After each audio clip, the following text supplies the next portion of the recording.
Soy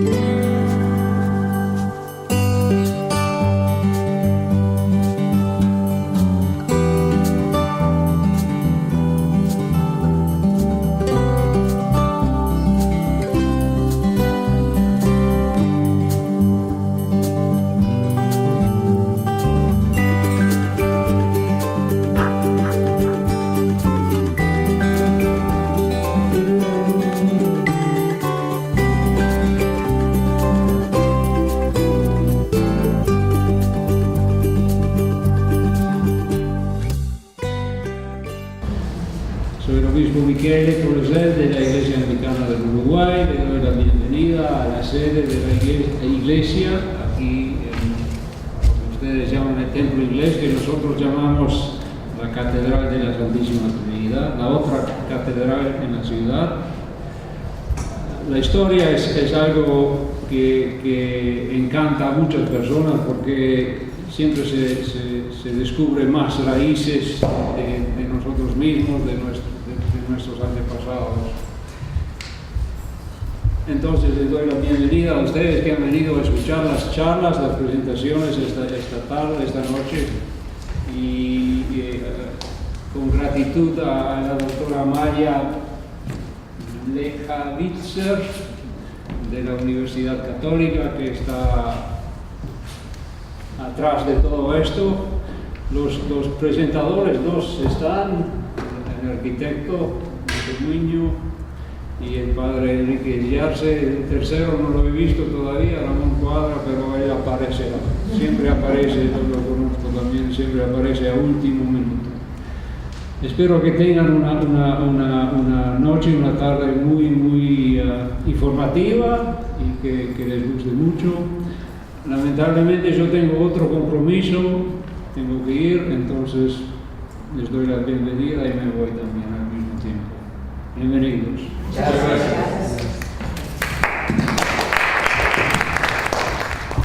Bueno, gracias a todos por estar por aquí y que realmente pasamos un buen rato. Por suerte el jueguito, podemos estar un poco calientes y aprovechar este ratito. Sí, la idea de los jueves de patrimonio que se viene haciendo por la Universidad Católica de Panamaria es tratar de visibilizar, como bien dice, lo invisible. Y para eso hay a veces elefantes blancos, como en inglés, que no sé, pasa esas cosas de que tendríamos, a ver,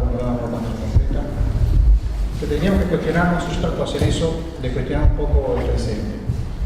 La situación es que hay una trama urbana que contiene a este templo inglés, es parte de una trama patrimonial, pero también tiene dos historias que de alguna manera es lo que voy a contarles.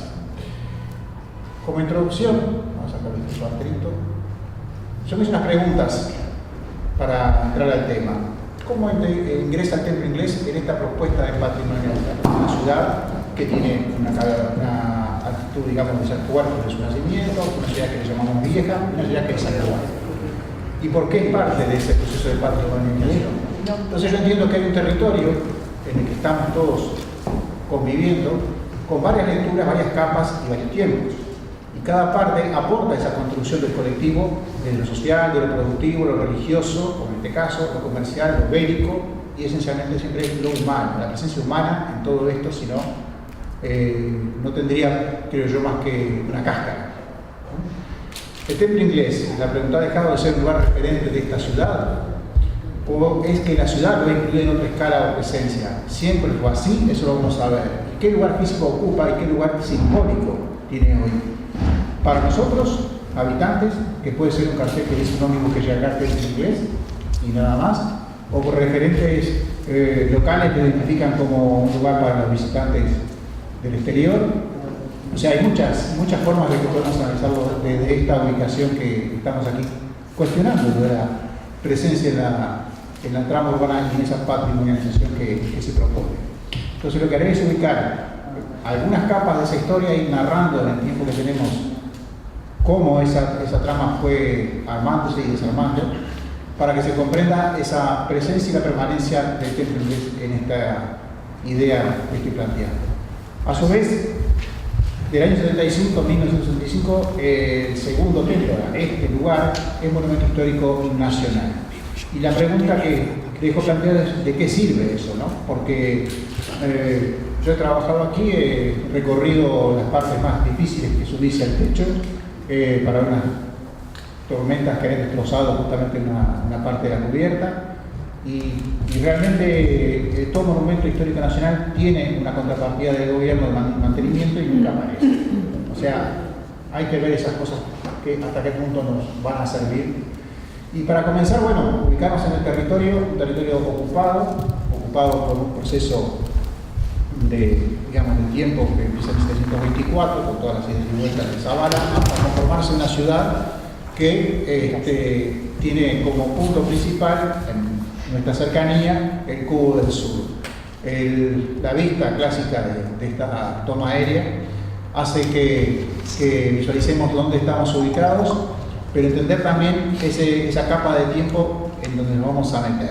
Porque ya no podemos ver este Cubo del Sur como era, el plano que está abajo es un plano que está en el Cabildo y es después de las invasiones inglesas, y también el otro plano coloreado es un plano raro que está en el Cabildo y que muestra justamente un dibujo de la costa muy particular. Hay muchos elementos para meternos en esta historia y uno fundamental es sin duda el suceso que cambia la vida de este lugar en 1807 con las invasiones inglesas. En este punto yo me refiero y lo pongo en la nota que también no debemos olvidar que en 1783 Montevideo es el primer puerto esclavista, o sea, permitido ser esclavista, y sin embargo eso no es una cosa que se recuerda la muerte de Maciel, el padre de los pobres, que era el primer esclavista de Montevideo, el más importante esclavista de Montevideo. Entonces uno ve que las historias se dividen según cómo se escribe la historia. O sea, si yo acá tengo la zona, exactamente aquí, es la zona del recinto donde se hacían los bailes congos, donde se elegían los reyes de las distintas naciones, esa historia la tengo borrada. Me estoy quedando con una parte médica, con una parte que sí, que la conocemos todos, pero que selectivamente está borrando esa historia. A mí me sirve ahora para el contexto que estoy hablando, porque siempre que hablamos de la Ciudad Vieja, el Cubo del Sur surge la toma por los ingleses justamente por la destrucción del portón de San Juan, que era el más pobre, era la entrada a la ciudad de los pobres. El portón San Pedro era la entrada a la ciudad de los ricos, tenía otra guardia y tenía otra resistencia. Pero hay que ubicarse que estamos en un contexto internacional donde está en 1789 la Revolución Francesa y que aparece justamente esa revolución industrial inglesa que necesita nuevos mercados cerrados por Napoleón, cerrados por Europa, y en nuestro contexto aparecen también las luchas de independencia a raíz justamente de estas invasiones inglesas que van a abrir un poco la cabeza de los locales a darse cuenta que tienen una fuerza propia en un contexto crítico político de Europa y de España, pero que también tienen otra cosa, que es una riqueza, la nueva riqueza, la pecuaria, la carne y el cuero pasan a ser una riqueza, no los minerales.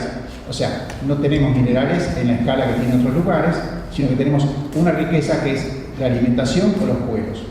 Y es una clave del comercio. En este momento, estoy fijándome, tomamos como eje 1800, el mundo entra en otra globalización, que es las materias primas, la búsqueda de materias primas, los expansionismos, y ingresa justamente en nuestra ciudad de Montevideo con un tipo de mercadería a la cual en ese intercambio también trae gente que piensa distinto. Me paro en las invasiones inglesas para saber que aquí empieza un primer problema. Yo que trabajo con el cementerio británico siempre hablo de que el gran problema que trae las invasiones inglesas es que se entierran católicos y protestantes juntos, uno arriba de otro, porque no había lugar en el territorio destinado para esos intramundos. Y no eran uno, eran miles de muertos. Entonces hay que pensar también de que para la gente no era solamente una cuestión de una batalla, sino una cuestión de enfrentamiento de religiones. Había realmente una muerte de un gobierno por manos de extranjeros herejes y la imposición y la llegada, digamos así, de una forma impuesta por las armas, de una nueva religión que venía estando presente en el Plata desde tiempo, bueno, valdenses y otras confesiones, pero que en este caso no es lo mismo llegar por una prédica que por el tema de los cañones y las armas. A su vez, también llega la masonería con esta invasión inglesa. La primera tenida masónica se hace en un barco, justamente, de la Armada inglesa, y hay que acordarse que atrás de los barcos que llegaban a combatir había 100 barcos de comerciantes, una especie de shopping center móvil, que venían a instalarse en Montevideo. Y eso es muy importante para nuestra prédica, porque en realidad esa gente pues se va a quedar y va a conformar una masa que va a empezar a moverse dentro de todo lo que es una sociedad en proceso de cambios por las guerras de independencia. Por eso la línea de tiempo de abajo, 1811, 1816, 1825, tiene mucho que ver con lo que estoy narrando. Por un lado, el proceso independentista con Artigas hasta la Cisplatina. El 16 es la llegada de los portugueses y después quedan los brasileños aquí. 1825 la Cruzada Libertadora. Y este plano, que es de 1843, y lo tengo en el círculo justamente marcado el lugar del Cubo del Sur, marca la transformación urbana de esta ciudad que se saca la cadena de las murallas. ¿Pero qué deja? Deja marcado claramente en este plano los lugares que le interesan. Los lugares son la Plaza Independencia, que la pueden ver donde está justamente el vacío, con la ciudadela transformada en mercado, la catedral católica, el Cabildo, el lugar donde está Policía Vieja, que es el lugar donde estaban uno de los cuerpos de infantería, la Casa de Gobierno en el centro de Plaza Zavala, es decir, el Fuerte de San José, las bóvedas. Todo eso conforma, yo diría, los primeros atractivos turísticos de esta ciudad. Por eso está marcado esa manera. Pero, ¿en qué entra justamente el año 43? ¿En qué está pasando acá? Está llegando otra gente, están llegando inmigrantes en ese proceso de cambio de economía, de cierta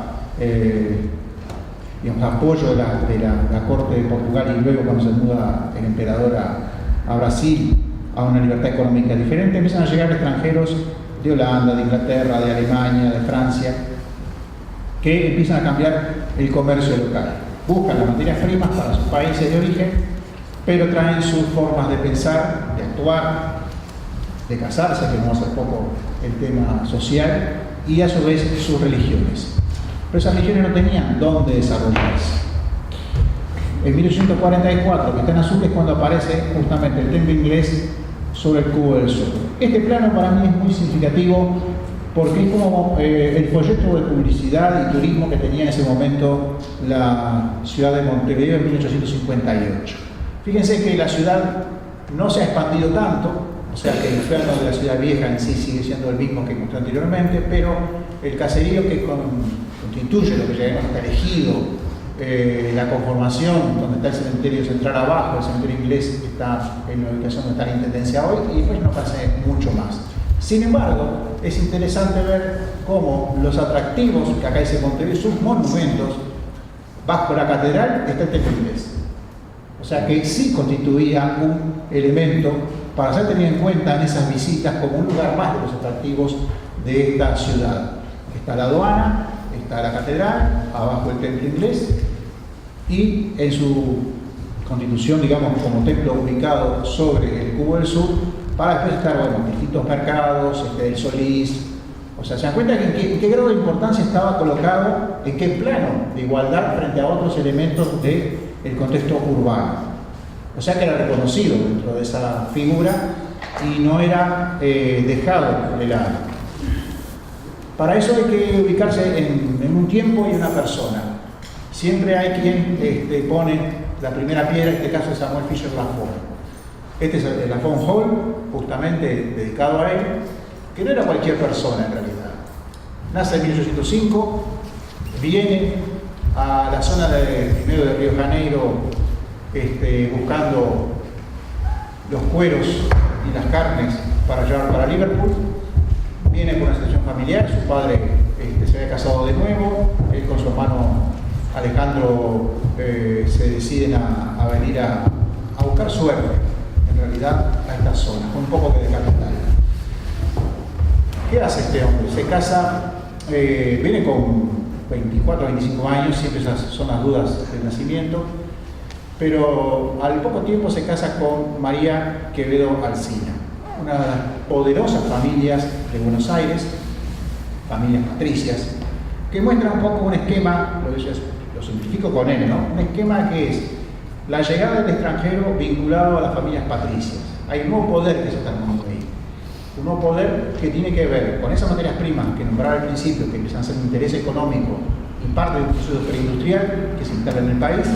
Y por otro lado, aparece también la figura del extranjero que para algunos, en algunas expresiones como Miguel Cané, es terriblemente molesta, hasta los insulta, y para otros es la panacea, llega el extranjero y le abre las puertas del comercio. O sea, hay que ver las campanas en el momento, no voy a leer los comentarios porque quiero que aprovechemos el tiempo, pero realmente no todas las voces están a favor de los extranjeros, hablando de, sobre todo, ingleses, escoceses, irlandeses que eran católicos y alemanes que las líneas protestantes van según esas distintas orígenes. Cuando digo Alemania, la línea hanseática, porque Alemania no existía, y Francia son también evangelistas, pero son también de varias líneas calvinistas.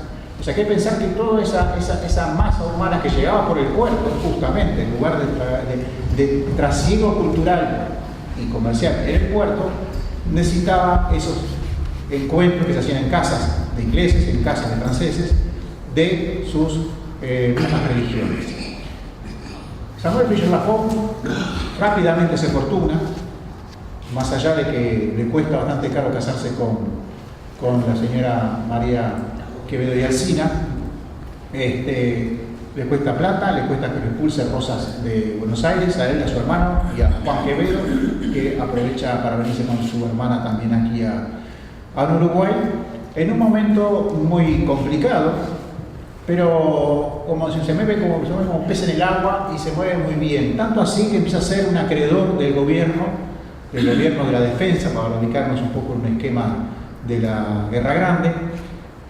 Hace dinero, su negocio de los cueros que funcionaba con su padre en Liverpool andaba bien, con su hermano también. Rápidamente se hace también por ejemplo, la isla Gorriti, la punta de Punta del Este, todo para conseguir allí 10.000 cueros de lobos por año.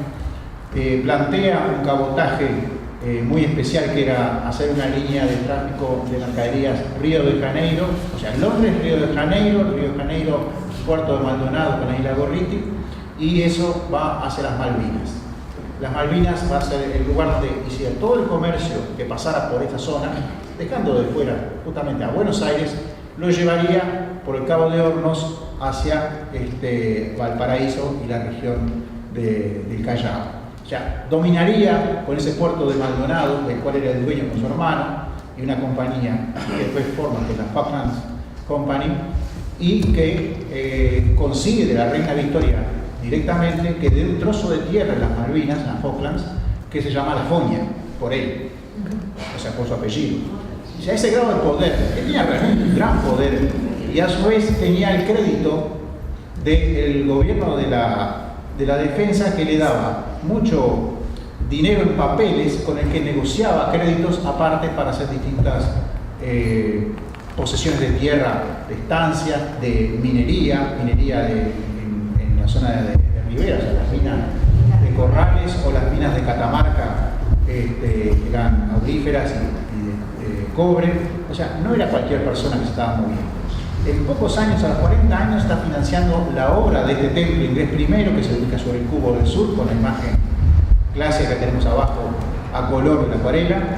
Se habla de 50.000 pesos oro, 60.000 pesos oro, las versiones, pero la cuestión que pone la plata y hace este templo inglés. Un templo inglés hecho por un arquitecto que no era inglés, sino francés, Collier, y que va a tener una vida bastante larga, de 92 años, llega a tener, pero que está mirando a un contexto urbano que a su vez, que no es poca cosa decir que es el primer templo protestante de América del Sur, y está ubicado aquí en Uruguay, y que va a tener un necesario contexto urbano, que se va a ir transformando. Yo espero estas fotografías de un excelente libro y exposición que la pueden ver, que es La construcción de la Rambla Sur, del Centro de Fotografía, que tiene una gran cantidad de fotos donde incluye al templo inglés ubicado arriba del Cubo del Sur. Ojo que Samuel Fischer-Lafon también era dueño del Cubo del Norte, de las bóvedas, de toda la operativa portuaria en la zona de las bóvedas y toda la zona de la costa, que también había comprado igual que este terreno. Y voy a decir una cosa que se repite y está mal: el hecho de que hayan muerto aquí muchos ingleses en la toma de la ciudad en 1807 no fue por eso que compró el Cubo del Sur. Lo compró como compró muchísimas más cosas de la ciudad, porque el dinero que necesitaba el gobierno de la defensa era enorme y los créditos eran fáciles para él manejar ese dominio económico que tenía. Así que con 40 años construye el templo inglés, lo que permite que todas esas religiones que yo nombré se fusionen y funcionen dentro del templo inglés. O sea, los valdenses, por ejemplo, funcionaban en el templo inglés, los calvinistas también. Pero hay un contexto que me importa mucho en un proceso de tiempo, que es lo que conforma y lo que vemos habitualmente es el bajo, ¿no? O sea, donde estamos ubicados es enfrente a nosotros lo que es el bajo. Su gente, digamos, feligreses eran extranjeros, básicamente. La colonia inglesa era grande en esos momentos, de 1860 a 1900, una colonia grande, porque ya habían aparecido los ferrocarriles, tenían el agua potable, tenían las instalaciones eléctricas, tenían un montón de servicios que eran básicos para la ciudad en manos de las empresas inglesas. Y por lo tanto traían sus empleados, y sus empleados tenían sus religiones, y una de ellas era ser anglicanos.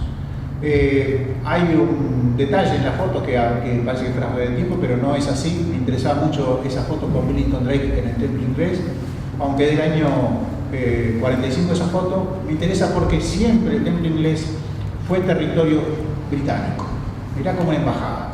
O sea, en referencia, yo he visto los documentos originales en el archivo de la Intendencia, las cartas reversales que hacían a la posesión del terreno iban de la Intendencia al Ministerio de los Exteriores, al Foreign Office de Londres. De Londres respondía así, iba todo un proceso, una carpeta enorme que está en el archivo del Cabildo y que se puede ver donde están los planos originales de este templo.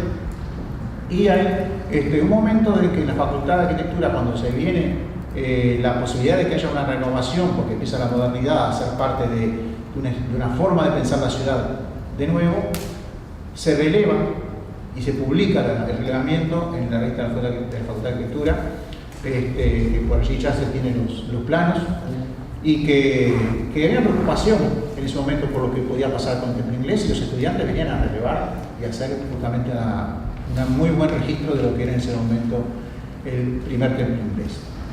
El tiempo cómo vamos.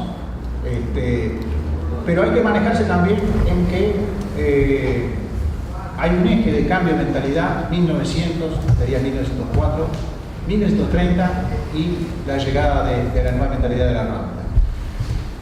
En 1900 y 1904 implica la revolución de Sarabia y el nuevo país moderno que se va a asimilar a un París.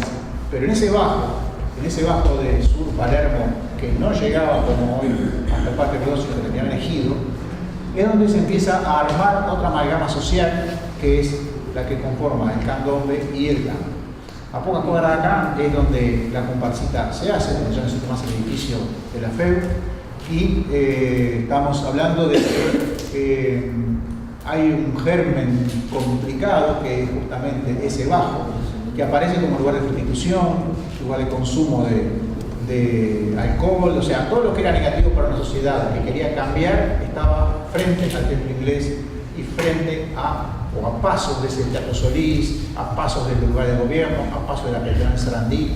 O sea, un mundo contrastante bastante fuerte, al cual también recurría la alta sociedad, porque si no, no seguía el bajo en marcha.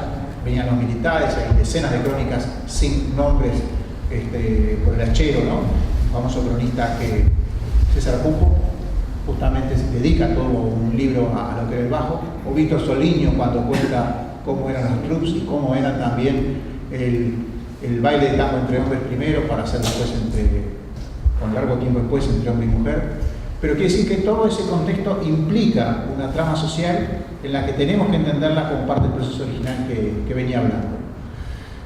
Y ahí vemos una foto ya que, por suerte, la fotografía a veces nos permitió ver esta masividad.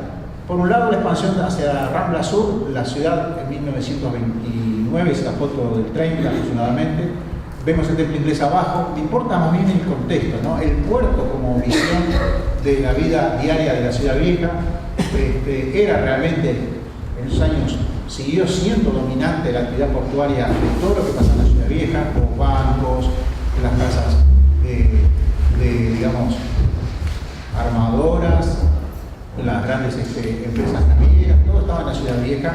Y de un lado, norte, la parte que se ve, digamos, con la flecha que apunta hacia arriba, ahí se ubican todas las primeras casas de los dueños, digamos, de esas empresas. La calle Uruguay, la avenida Uruguay es por eso que tiene grandes apartamentos y que se vinculan después a la zona rural que se van hacia el Prado. Pero a partir del 30 empieza a cambiar ya definitivamente la moda, dice Positos. Empieza a cambiar la mirada del urbanismo. Y el Parque Rodó está instalado porque Valle lo había pensado como lugar de esparcimiento para que no se pensara en huelgas, claramente lo dice.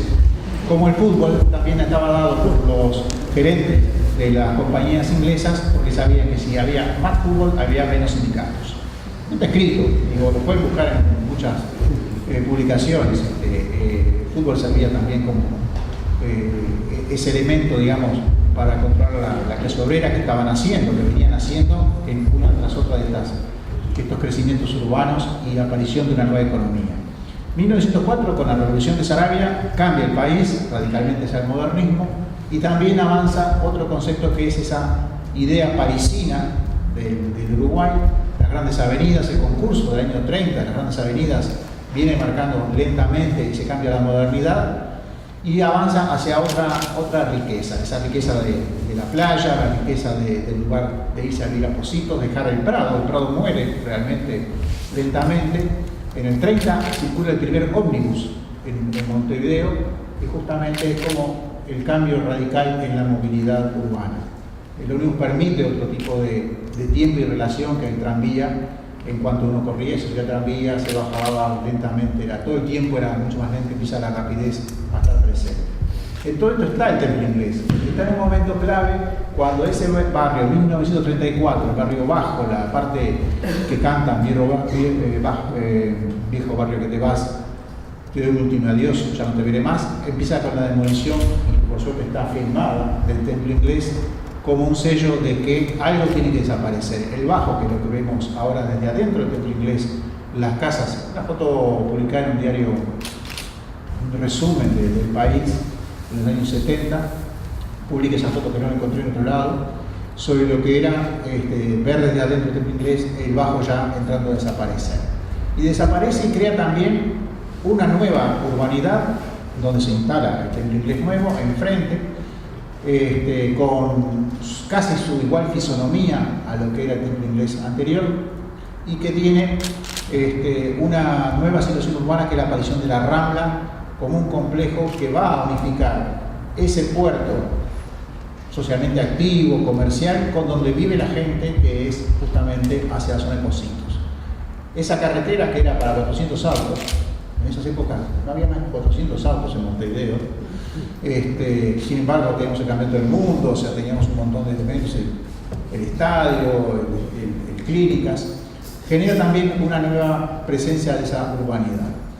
Es el vacío, al que muchos críticos de arquitectura sobre la ciudad han hablado de la generación del vacío en que estamos. Por eso digo, es un vacío para los autos.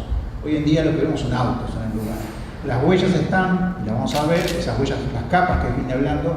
Esta foto está sacada del Ministerio de Educación que está acá enfrente, un poco para ver cómo esa dualidad mar con el cubo del sur despejado para la historia y para nada, y a su vez el templo inglés ahora al revés, mirando al mar y no mirando a la sociedad que tenía como elemento de su vida diaria, ¿no? Era un lugar donde también estaban asistiendo a esa pobreza, a la situación de las prostitutas. El templo inglés servía también para eso, no era solo religión, era también social.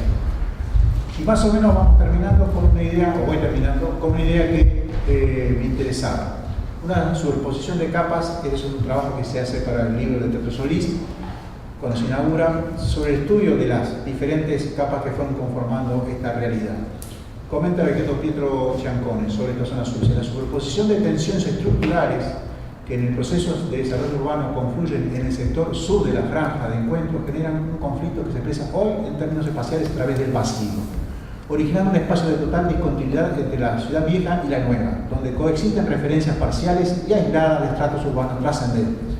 Yo puse en negrito eso último porque me parecía que ahí está la clave, donde coexisten referencias parciales y aisladas de estratos urbanos trascendentes. A mi criterio, existen los urbanos trascendentes en la medida que estamos rodeados de elementos que aquí hay mucha significación.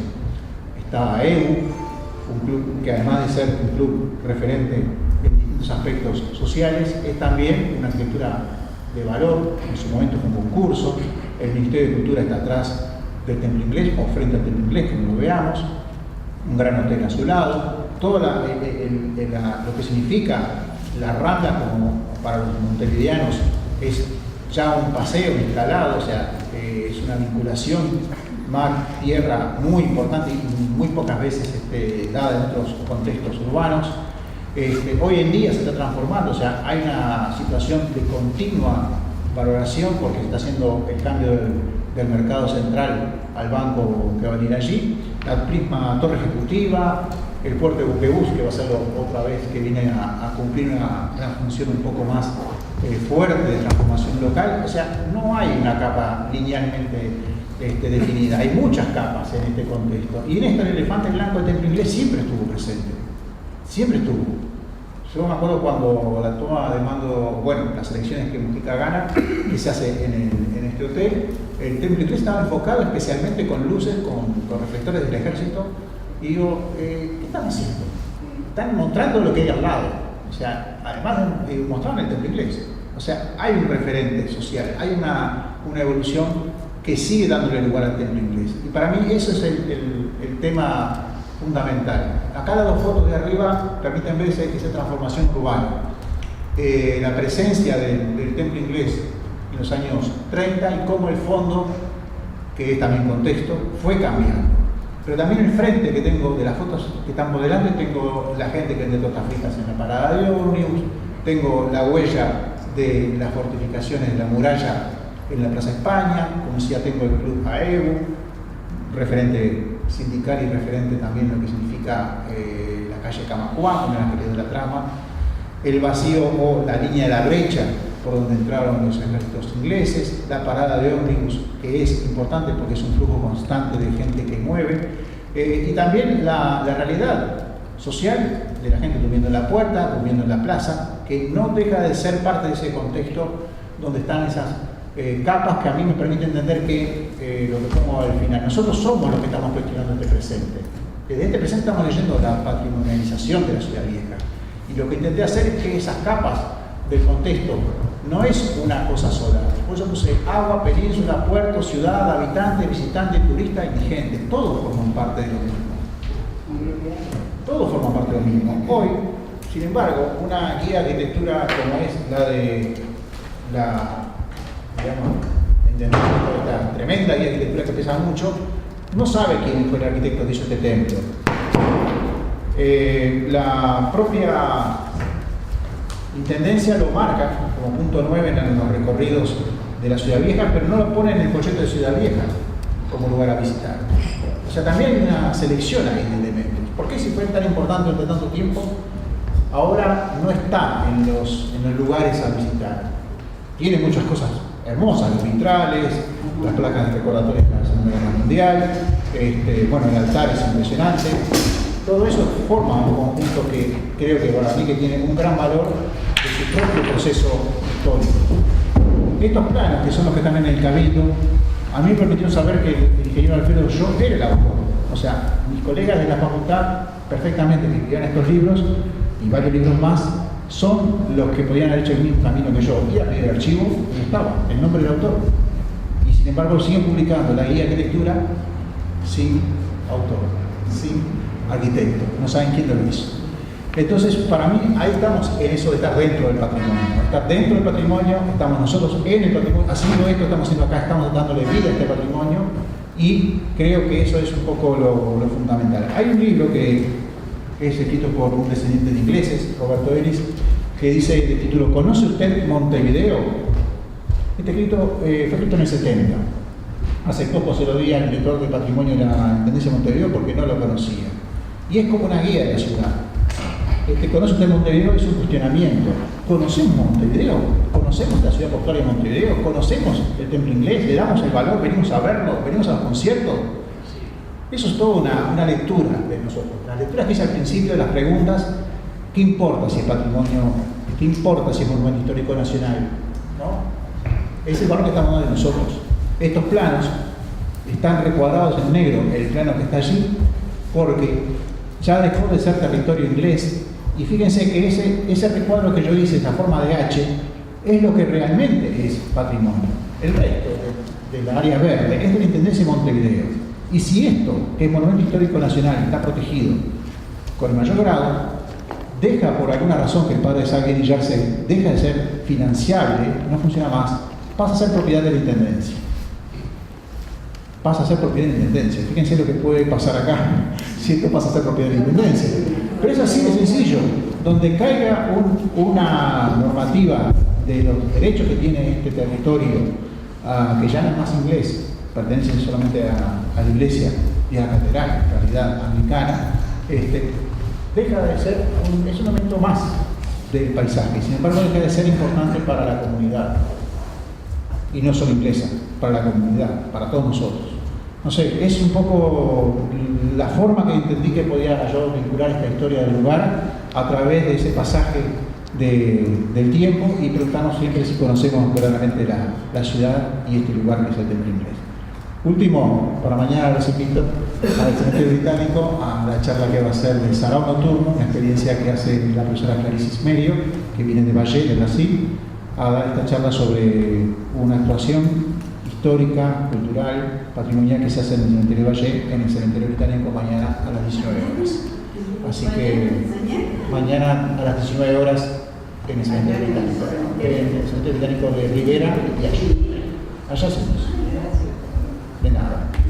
Bueno, no sé el tiempo cómo lo manejé, pero esto es lo que pensaba mostrar. Excelente.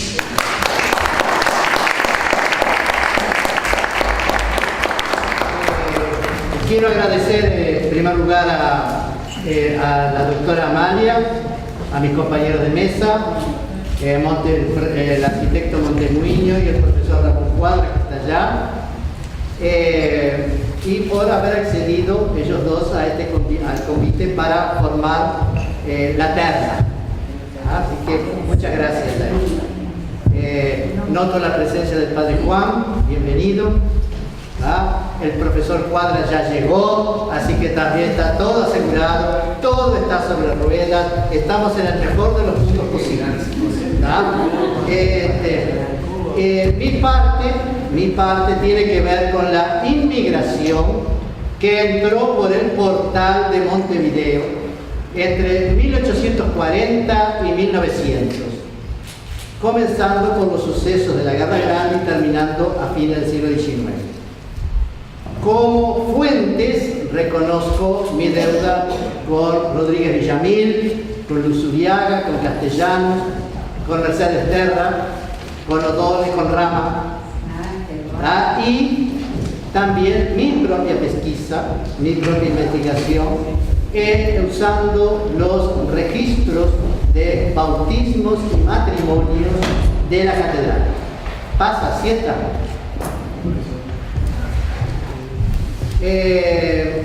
Mi idea era, leyendo en todo ese material, que se decía que cómo era la inmigración aquí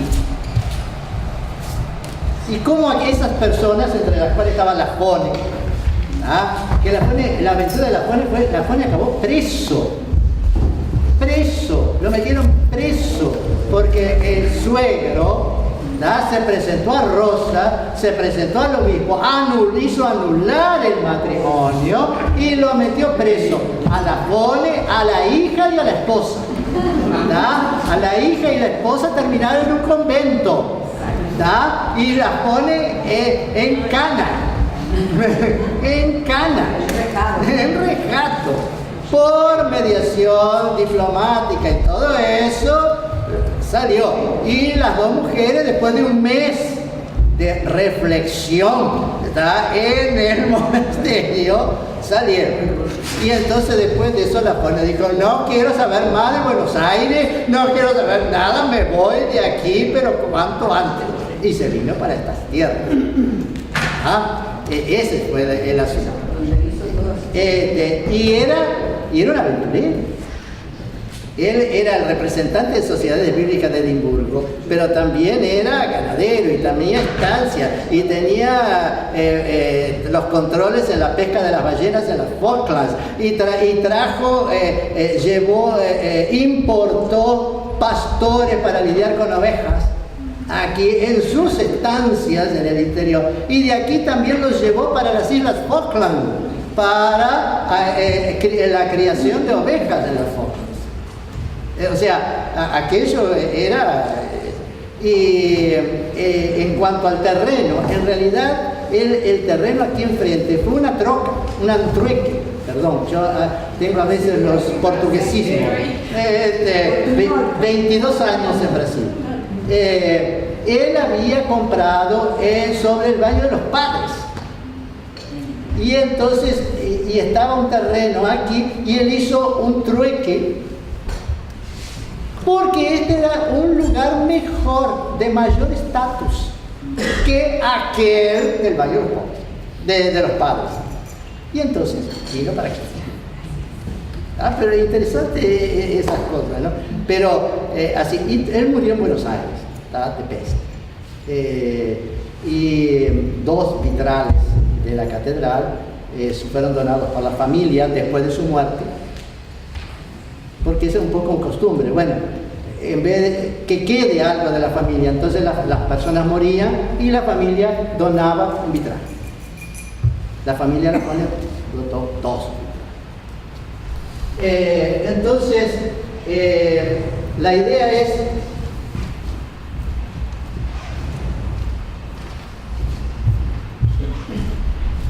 ¿quiénes? O sea, ¿cuál era la población en Montevideo en esa época? Entonces, nosotros tenemos aquí, en Montevideo y en Uruguay, fechas de censos. Es una cosa curiosa que los datos censales no coinciden. O sea, de pronto 2 autores tomando da diferencia. Es una característica de los primeros censos poblacionales en Montevideo y Uruguay. Y en el Uruguay también. También, sí. Entonces, aquí es el Montevideo intramuros y extramuros. Entonces, fíjense, en 1830 había 9.000 habitantes dentro de las murallas. En el 35, fuera de las murallas, ya había 14.000. Es que evidentemente estaban antes también, pero no fueron contados. Porque no puede en 5 años aparecer 14.000 personas de la nada. Entonces en el 35 hay 23.000. La Guerra Grande comienza en el 41. Fíjense el salto. 31.000. En el 52, 38. Y ahí ven la diferencia de miles entre un censo y otro. 58.000 en el 60. 164.000 en el 84. Miren el salto en 28 años de 58.000 a las 164.000, casi el triple. 1890 a 215, y el siglo, otra diferencia. Y en el Uruguay,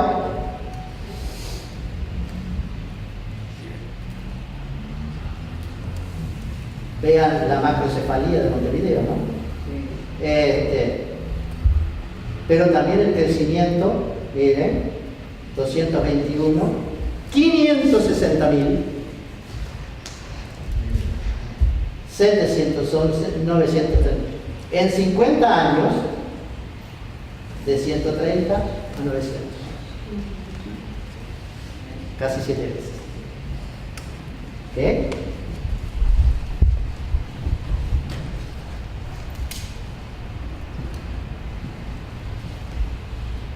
Tres comentarios. Es un viajero inglés visitando Montevideo en el 43, al comienzo de la Guerra Grande. La ciudad se convirtió en una especie de refugio de vagabundos descontentos de todos los países de Europa. Van ahí como mercenarios, se llaman a sí mismos patriotas y consideran que están luchando por la libertad del país. Los franceses desembarcan sus tropas, los ingleses sus marinos, pero apenas saben por qué están luchando. ¿Ah? Aquí está la cita bibliográfica de la seriedad de Sarmiento, que visitó Montevideo en este periodo, fin del año 45 y comienzo del año 46. No son ni argentinos ni uruguayos los habitantes de Montevideo, son los europeos los que han tomado posesión de una punta del suelo americano.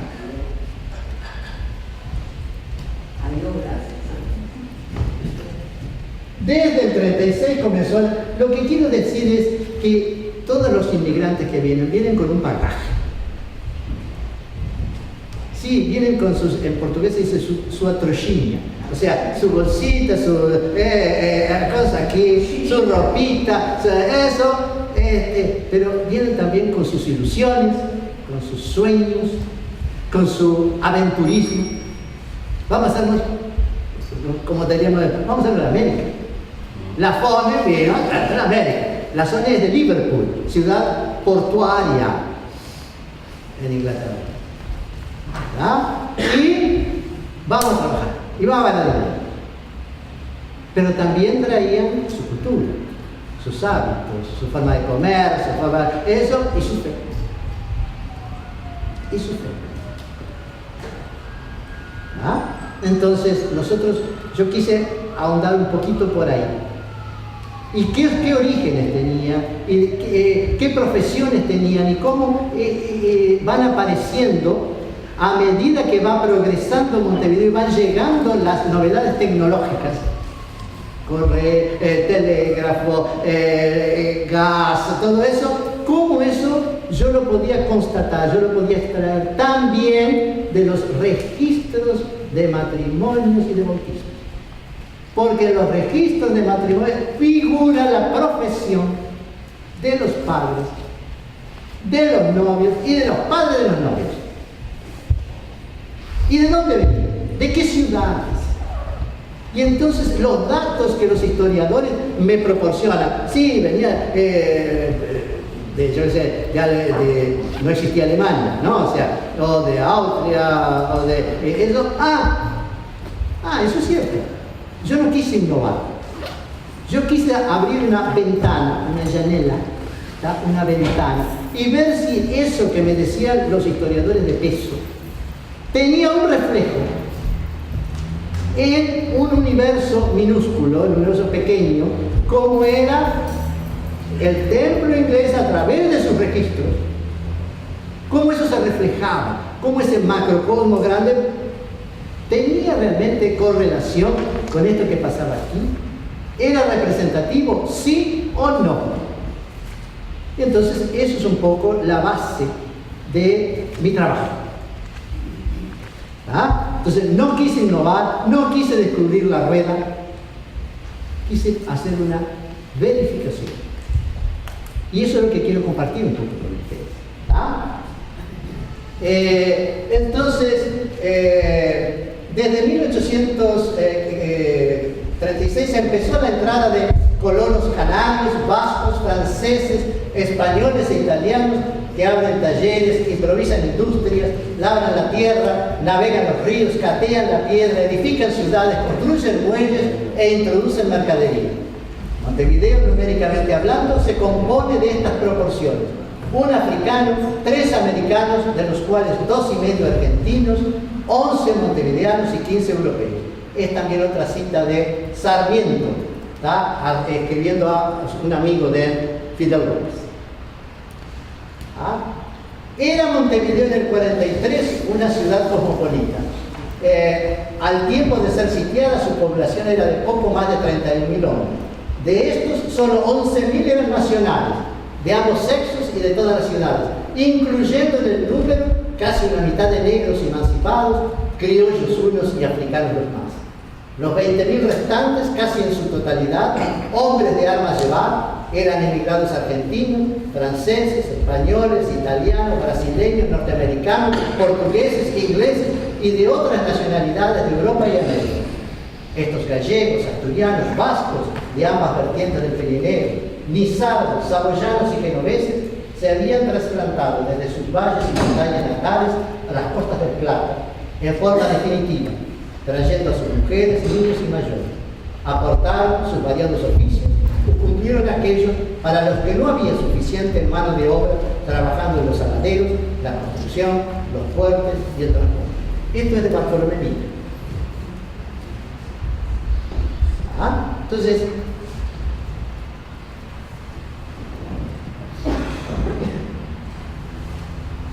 ¿cómo comenzamos la despatrimonialización? Con la descaracterización. En el 33, 34 comenzó la orden de derribar las murallas. Porque había que expandir la ciudad. Y ese proceso se expandió. Después hubo que comenzar con el general Paz a las corridas a reedificar la muralla por el sistema de video.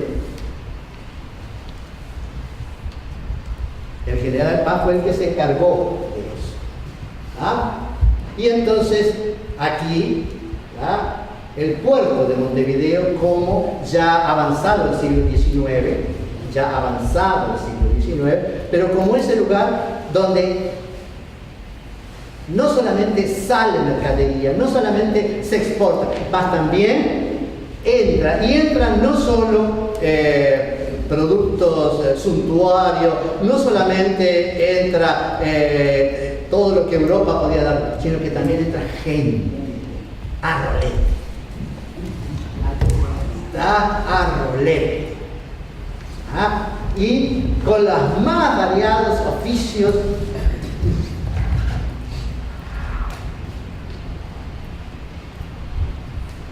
La rada de Montevideo, con ese centro neurálgico para el Montevideo de aquella época. Lo busqué a propósito, porque la acumulación de los barcos a vela y todo eso. Esa ustedes la conocen súper bien. La matriz romana.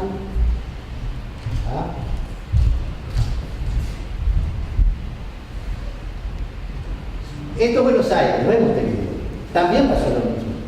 Yo comencé a trabajar con Buenos Aires también, porque están las listas con los nombres y los lugares de los inmigrantes, digamos barco por barco lo que larga. Y muchos de ahí pasaban para aquí. Pero después que comencé a trabajar en eso, me di cuenta que había comenzado a trabajar en aguas demasiado profundas. Y que para una charla de 20 minutos o media hora era algo que excedía, era algo para decir sentarse y comenzar a trabajar en serio el asunto. Entonces, vean el tipo de arrueno, como los barcos del Mississippi, Tom Sawyer, de Mark Twain, todo aquello, ¿no? Entonces, Buenos Aires, también atrayendo hombres, ideas, cultura, religión, todo. Valores. ¿Sí? ¿Sí? Bueno.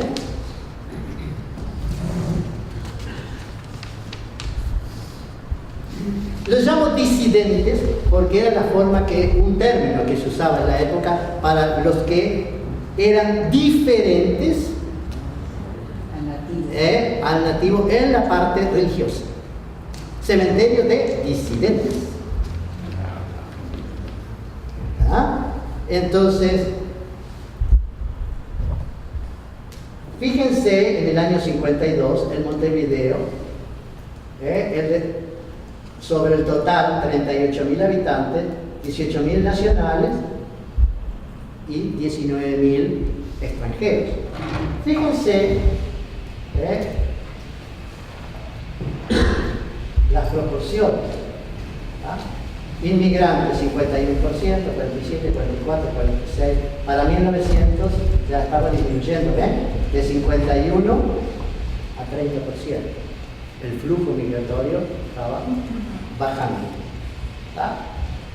La población de Montevideo en 70 años pasó de 14.000 a 309.000, lo vimos en el cuadro pasado.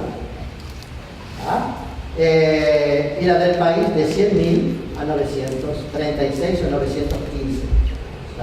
La ciudad de Extramuros en el 35 tenía 9.000. La villa Cosmópolis se funda en el 34. Cosmópolis, hasta vean la idea de decir recibimos a todos, que eso se está mantenido hoy hasta en las calles del cerro. China, Polonia, Rusia, Austria, Grecia, la avenida principal, y el nombre pretencioso, Cosmópolis, la ciudad del cosmos, del universo ordenado, es de 1834. Y la Villa Victoria en el 42, ella fue fundada por Buffon, porque en ese lugar él tenía sus saladeros y ahí fue el primer trabajo de vivienda social que hubo en Montevideo, porque él construyó las viviendas para los trabajadores en el saladero. Sumamente interesante esas cosas. No era en Inglaterra también, hasta las fábricas textiles en Inglaterra tenían sus casas para sus empleados, para asegurar de que iban a trabajar. Y de mañana temprano la fábrica enviaba, pues yo visité una villa que estaba conservada con campanas para despertar a todo el mundo para que fueran a trabajar. En tanto trabajaran en la fábrica textil, tenían casa. Cuando no, pero bueno, hubo toda una mentalidad, bueno, para europeos, comprende ese tipo de cosas así. Una preocupación social. Sí, pero también dice, bueno, ¿qué hacer?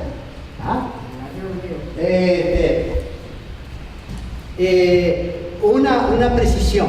El templo inglés no es el primer templo anglicano en América del Sur, es el tercero. El primero en la catedral es la iglesia de San Jorge y San Juan en Río de Janeiro, con la piedra fundamental en 1819 e inaugurado en 1821. El segundo es la catedral de San Juan en Buenos Aires en 1825 y el tercero es aquí. Rosas le quitó terreno a las monjas ursulinas, que una cosa así, y para dar a los ingleses un lugar para tener su templo, que es la actual catedral de San Juan Bautista, con un frente muy similar a todo en mármol, como era el templo inglés original. ¿En qué lugar está Buenos Aires? En la calle, a 2 cuadras o 3 cuadras de la Plaza de Mayo. Yo fui ordenado en el 87. Yo soy el primer anglicano, el primer uruguayo en órdenes anglicanas aquí en Uruguay. Entonces, los inmigrantes venían de todos esos países que están acá. No hablo de Alemania como país, sino de estados alemanes, del Imperio Austrohúngaro, países eslavos. Traían profesiones, artesanías, oficios, construcciones, ejércitos. ¿Quiénes eran? Peones, aprendices. Recuerden que muchos de estos peones asalariados no tenían tampoco ciudadanía, porque la Constitución del 30 les vedaba la ciudadanía a los peores asalariados. Era una constitución censitaria, la Constitución del 30. O sea, solo podía votar si usted tenía bienes. Los soldados de línea no votaban, no eran ciudadanos, tenían la ciudadanía suspendida. Mujeres tampoco. Mujeres. ¿Qué es lo que yo quiero hacer? Es lo que yo les expliqué. ¿Por qué tomé esa cifra? Por los registros. 1842 al 900 para bautismo y 47 al 900 para casamiento. ¿Hubo bautismos antes? Sí. En las invasiones inglesas, en 1799, un clérigo que estaba de paso por aquí con la esposa dio a luz en el barco y fue bautizado aquí. Y están los registros, y fueron personas, y el clérigo quedó medio así, y por medio de traductor le dijeron, no, usted es un cristiano, nosotros queremos ver, que tenían la curiosidad, y entendemos de que usted tiene derecho a tener la suya. Montevideo de 1799, yo tengo de los escritos de Piquinela que tienen esa declaración. Y antes del 40, en el 41, ya había también en casa de comerciantes, había bautismos. O a bordo de los buques usando los capellanes.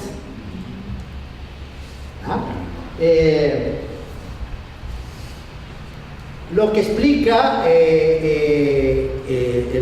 la importancia del templo inglés desde el punto de vista religioso para los que no eran romanos es que Inglaterra, en los países donde se establecía, hacía tratados con los países y aseguraba para sus súbditos o para súbditos de naciones amigas que esa capilla o ese templo fuese un templo o una capilla consular. Eso significaba que todos los documentos que salían de ahí tuviesen valor legal, porque si venían dos personas que no eran romanas aquí en Uruguay, no eran bautizados, no había registro civil, el único documento que mostraba que era la fe de bautismo, o si se querían casar, el certificado de casamiento, y bueno, y cómo se probaba, y los bienes, y la herencia, y todo eso.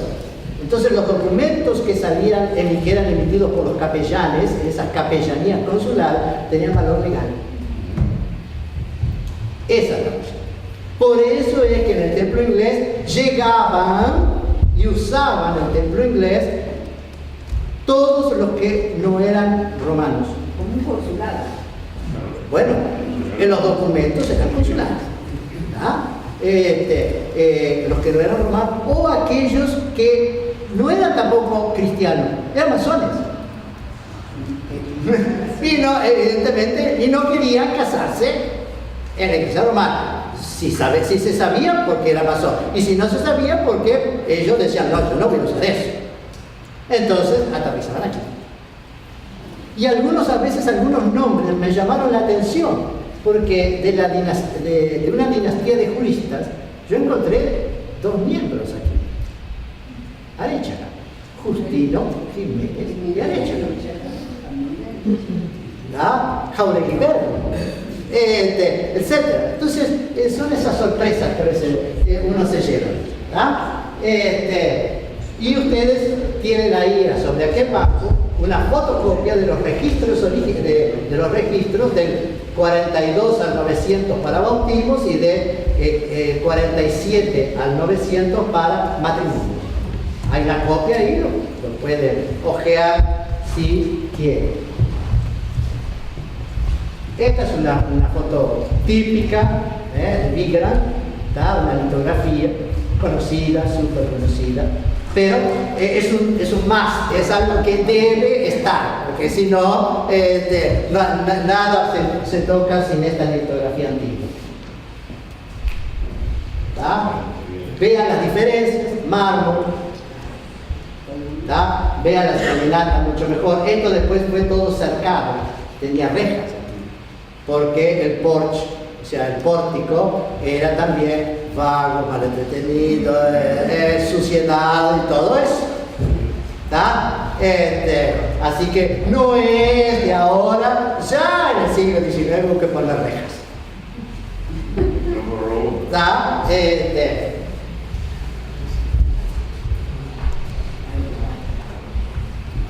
Este es nuestro amigo, ¿tá? Samuel Fisher Lafayette.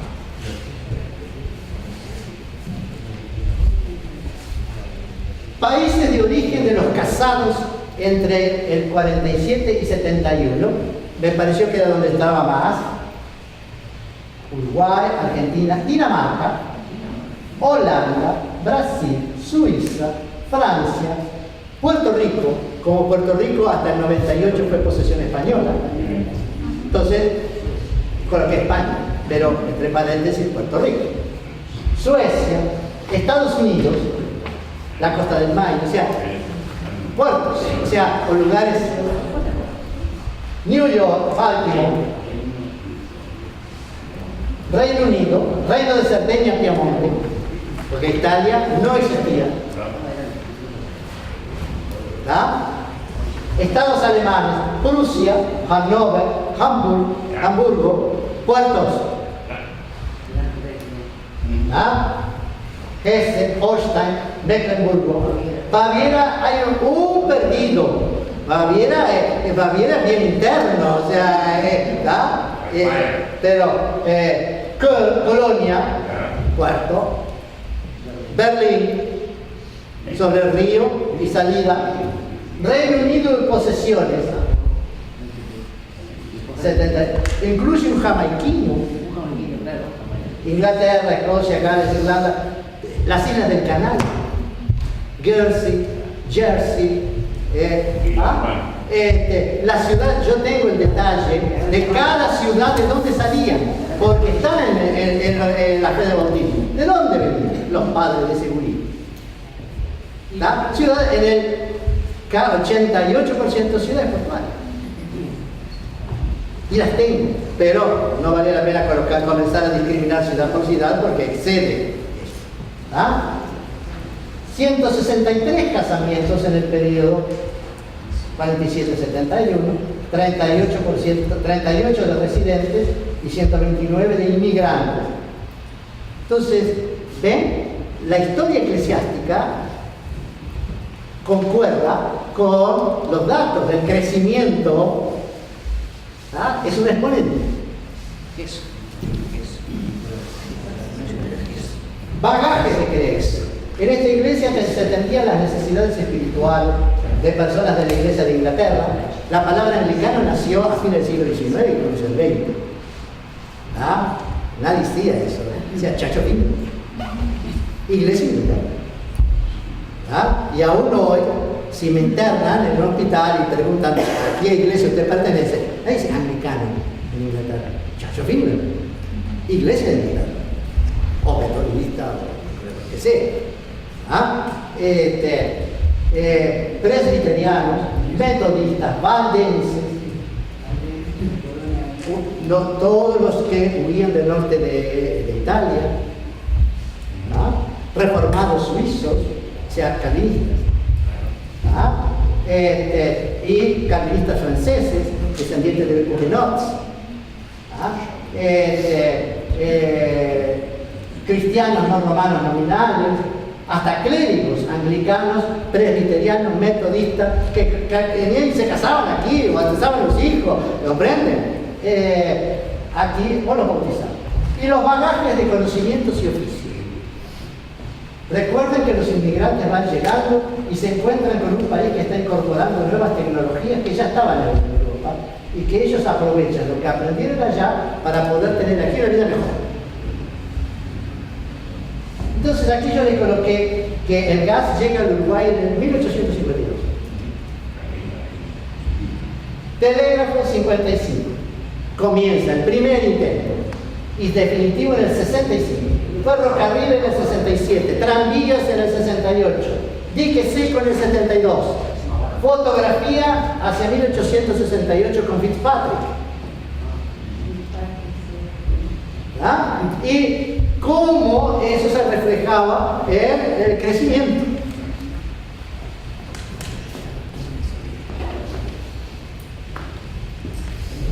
Ocupaciones de los casados y de los padres de los bautizados. Profesionales liberales, ejército y armada, empleos marítimos, capitanes, pilotos, contramaestres, carpinteros navales, comercio, industria, empleos rurales, educación, maestros de escuela, maestros de lenguas, artesanos, servicios en general, peones, como estibadores, conserjes de hoteles, todo ese tipo de cosas. Empleos públicos extranjeros, eso es de su cuerpo diplomático. Artes, pero eso no solo, clérigos, oficios varios, terratenientes y rentistas. O sea, personas que directamente ya eran estancieros, grandes poseedores de tierra. ¿Ah? Y rentistas.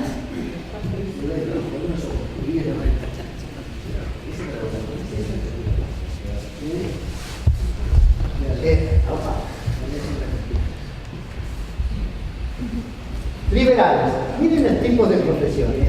Ingenieros, contadores, doctores en medicina, arquitectos, dentistas, químicos, farmacéuticos y topógrafos. Miren los tipos de profesiones que van acompañando el progreso y el crecimiento del país. ¿Quiénes son los que emigran? Los que son inmigrantes aquí. Ejército y armada. Tenientes y capitanes de navío, capitanes de caballería, soldados, contraalmirantes de la Armada Real. Casaron o bautizaron los hijos aquí. Era Montevideo del apostadero también, de la flota naval inglesa. También de la flota norteamericana. Cuando la piedra fundamental del templo inglés está el Comodoro Purvis, pero también está un contraalmirante de la flotilla norteamericana, estacionada en esta área del Atlántico Sur. ¡Atención! Empleos marítimos, pilotos, capitanes, patrones, tripulantes, buzos, boteros, proveedores marítimos, carpinteros navales, estibadores, comercio. ¿Quiénes son? Banqueros, agentes de seguros, corredores, gerentes de bancos, gerentes de telégrafos, gerentes de hospital, gerentes de clubes, cajeros. Estos no son uruguayos, son todos extranjeros. Miren las profesiones que tienen. Dueños de librerías, de pensiones, de hoteles, frutos del país, ultramarinos, ramos generales, rematadores, industrias, molineros, cerveceros, ladrilleros, calderas de vapor. Y curtiembres también. Calderas de vapor, exportaban los pueblos. Empleos rurales, pastores, pero no pastor religioso, pastor de ovejas. Capataz, administrador, ovejeros, agricultor, horticultor, peón de chacra, peón de estancia, porque Lafone y otros traían de allá a personas pobres para trabajar en sus tierras aquí.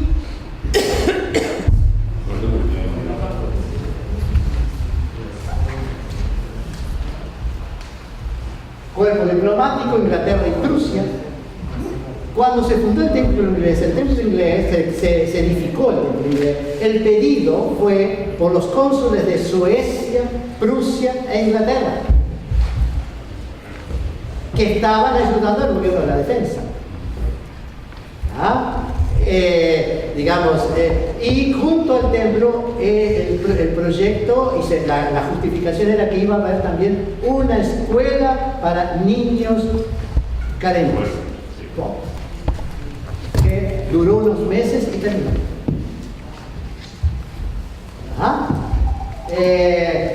Profesores de música, de inglés, de idioma, escuela, oficios varios. Miren cómo se van incorporando estos oficios varios.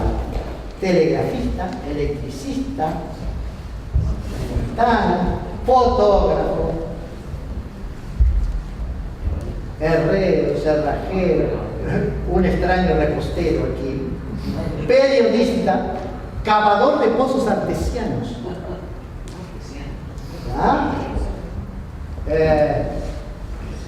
Lechero, empleados del ferrocarril, del telégrafo, del gas, ¿ah? Rentistas. Incluía aquí a personas que fueron registradas como caballeros, gentlemen. Bueno, entonces, gentlemen. O sea, ocupación, gentlemen, caballero. Bueno, la única forma de decir, bueno, pero que era aquel que vivía de rentas. Un verdadero rentista, no del club de fútbol, rentista, que con el humor negro uruguayo era formado por gente que no tenía un peso partido en medio, ¿tá? Pero estos eran squires, o sea, gentlemen. ¿Ah? Entonces lo coloqué y como curiosidad a uno que fue registrado como Peer of the Kingdom, par del reino. ¿Ah? William George, Lord Monson, padre del novio, ministro de Su Majestad Británica en Montevideo, ¿tá? Que se casó con Eleanor Muñoz, hija del cónsul británico en Montevideo. Un robo. ¿No le suena a nadie conocido? El ministro de Trabajo. El ministro de Trabajo. ¿Ah? Hay un apellido Topolansky. Atención, lo cual se pucha.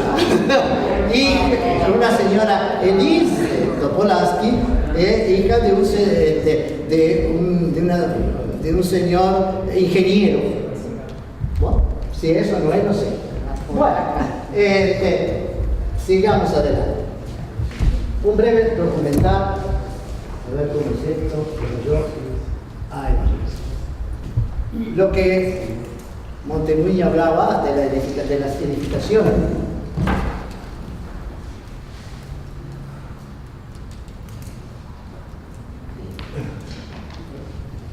Bueno, yo esto no lo sé manejar, pero había una filmación de 2 o 3 minutos con movimiento. Pero lo que quise era informativo y cómo aquí se concentraba una cantidad de personas que son parte de nuestra sociedad y de nuestro tejido histórico.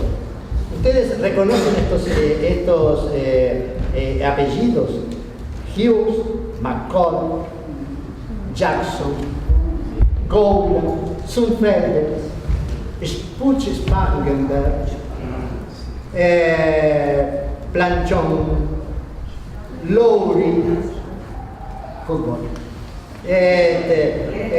Tomkinson, Getz, Clulo, Trapp, abriendo los registros, up. Lo que les hablé de Jiménez de Arechaga, de Jauregui Berry, todo eso. Entonces, ¿cómo esto concentraba? ¿Era un club privado para extranjeros? Sí. ¿No tenían contacto con la población del país? Sí. No tenían ningún contacto. Y no querían tenerlo.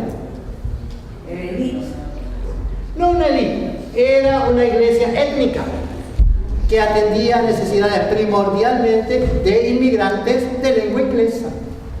Como puede ser una parroquia años atrás armenia o alemanes, tienen esos grupos, y entonces eso les daba una identidad, era seguir aferrados a su patria, a su cultura, eso, y por eso la defendían a capa y espada contra los que no eran.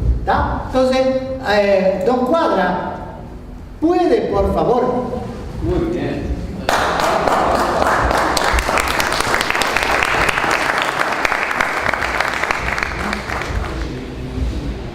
Luego de escuchar a mis compañeros, a mí me gustaría retomar como un metrónomo que marca el tiempo, tiempo lo que hemos nosotros llamado de tiempo, ese tiempo que se mide y ese tiempo que no se puede medir. Me gustaría hablar de esta ciudad que va creciendo desde sus inicios, desde su fundación, y cómo todos esos inmigrantes que vienen van trayendo su bagaje cultural, su expresión trascendente de la vida, y además cómo eso va a conformar lo que es nuestra identidad, cómo nosotros en esa transformación de lo que hemos recibido conformaremos la identidad, quiénes somos, hacia dónde vamos. Además de eso, les trataré de explicar cómo crece el arte, la música, las fiestas, el tiempo, cómo se mide con las fiestas de guardar, que nosotros ahora tenemos una diferente medida de lo que es las pausas o los silencios en esta melodía de la vida, pero nosotros habíamos heredado de nuestros antiguos, habíamos heredado unas diferentes formas de medirnos, que se podía hacer como pausa, que se podía hacer como vida, que era la fiesta que tenía que ver con la vida social. La fiesta era de todos, era de algunos, a quienes involucraba, a lo religioso y a lo no religioso. Pero para eso hay que ir hasta 1724, con la fundación de Montevideo, ¿no? Con ese proceso de 1724 a 1730, 1726, si se acuerdan que se había hablado también de la fundación de Montevideo. Y dentro de esa fundación, con los 2000 indios tapes y 2 curas jesuitas, la construcción de la primera capillita, que luego con el tiempo se transformará, ya verán, en la iglesia matriz, Catedral de Montevideo, para nosotros los cristianos romanos, que está aquí muy cerquita. Esa construcción de la capillita, quizá, que está ubicada en Piedras y Zabala, esta construcción albergaba entonces el sentir de muchos de los pobladores que iban viniendo desde Buenos Aires, desde Argentina y también desde España. Y luego los otros que se irán incorporando de diferentes lugares para dar entonces ese color de lo que es la cultura nuestra aquí en Montevideo. Ya toqué algo que está mal porque yo soy especial. Bien, dentro de las cosas que trajeron fue su fe cristiana, por supuesto. Y aquí aparece la primera imagen pública, podríamos decir, que se veneró, que es la Virgen bajo la advocación de Nuestra Señora Inmaculada o la Purísima, que es una imagen que aún se conserva en la iglesia catedral, en la capilla del Santísimo, y que desde 1954 lleva el nombre de Nuestra Señora de la Fundación. ¿Por qué? Por haber visto la fundación de este Montevideo. Pero la advocación, por supuesto, que es la Virgen bajo la advocación de la Inmaculada Concepción, la Purísima. ¿Por qué? Porque era una advocación que llevaban adelante los jesuitas. Y recuerden que habían venido 2 jesuitas con 2000 indios tapes. Aquí podemos tener el primer ejemplo de una escultura, una talla barroca con algo, con un origen portugués, por la forma que están los paños y las manos del la Virgen. Aquí la primera forma de una imagen, de una escultura, ¿no?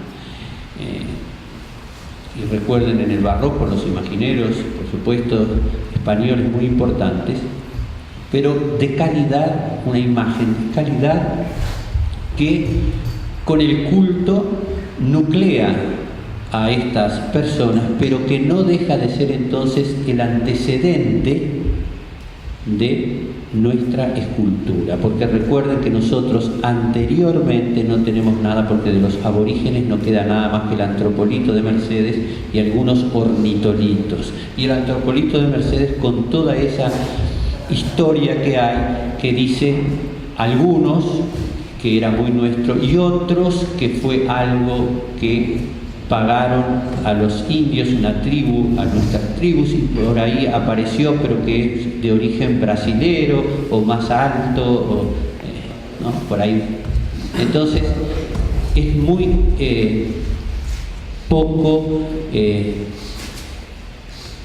probable la escultura aborigen. En cambio, esta da como origen a esta ciudad de una de las primeras imágenes. También con ella vino una pequeña que le llaman la Virgen de los Indios Tapes o la Virgen de las Murallas, que evidentemente no tengo la foto, pero que era una imagen de portar, es decir, una imagen que tenían los pobladores para una devoción popular, para ellos, una devoción privada. En cambio, esta era de devoción pública. Por supuesto que aquí aparece luego que, siguiendo los planos de Petrarca, Millán ubica la iglesia matriz aquí en donde la encontramos hoy, y con el cementerio o el campo santo que iba desde la torre, que ahí se aprecia, hacia lo que hoy es la calle Rincón. Luego aparece se derrumba en 1790, se pone la piedra fundamental de esta que tenemos acá, y acá hay un dibujo de cómo iba a ser, cómo lo había pensado Custodio de Sá y Farías, que luego, cuando se hizo la reforma en la década del 50, se vio que exactamente este dibujo tiene que ver con lo que iba a ser la iglesia matriz. Aquí, como la conocemos, ya como lo había arreglado Concini, pero sin la restauración última, con las imágenes de San Felipe, Santiago, Los Ángeles, esa dentición que tiene absolutamente a sus costados y en las columnas y en las torres, y las columnas y las pilastras, verán que todo está en un único plano, y una cúpula que es la cúpula antigua. Y aquí ya la catedral que conocemos, con estos contrafuertes que daban para lo que había sido el cementerio, porque una vez inaugurada esta iglesia matriz el 21 de octubre de 1804, que fue consagrada por el obispo de Llull, argentino, el cementerio pasó a ocupar este lugar, es decir, desde la torre sur hacia la Rambla. Por eso, cuando ustedes lean Montevideo Antiguo, van a ver que Isidoro de María habla del cementerio del Campo Santo, que estaba hacia la calle Rincón, pero es luego de 1804 pasa para el otro lado. ¿Y por qué les presento esta catedral? Porque es desde ahí donde aparece el metrónomo que yo les quiero contar de la vida y de la cultura de Montevideo. Si bien ya vimos cómo aparece esta primera imagen, que podría ser la primera escultura de calidad, eso siempre entre comillas y subrayado, que tenemos, aparecen también la devoción de San Felipe y Santiago por el nombre, ¿no? En Montevideo le habían puesto la ciudad de San Felipe, y luego le agregaron la de Santiago, de Felipe por el rey, ¿no? y luego la de Santiago porque la festividad se celebra juntos. Y se celebraba un 1 de mayo. Un 1 de mayo era San Felipe y Santiago, ahora es el 13. Y esto dio lugar a algo que había nacido en el barroco, que eran las procesiones. Salir con las imágenes en procesión por la ciudad. Entonces, una de las fiestas que detenía toda la ciudad era la fiesta de San Felipe y Santiago, donde se salía en procesión con ambas imágenes. Estas, que son las primitivas, que como verán no son de muy buena factura en comparación a la de la Virgen, y son imágenes de vestir, están hechas las cabezas y las manos. Todo lo demás es un armazón de madera que está recubierto, por supuesto, con el traje, los vestidos. Bien. Esto hacía de que aquel Montevideo abriera los balcones de sus casas y hiciera pequeños altares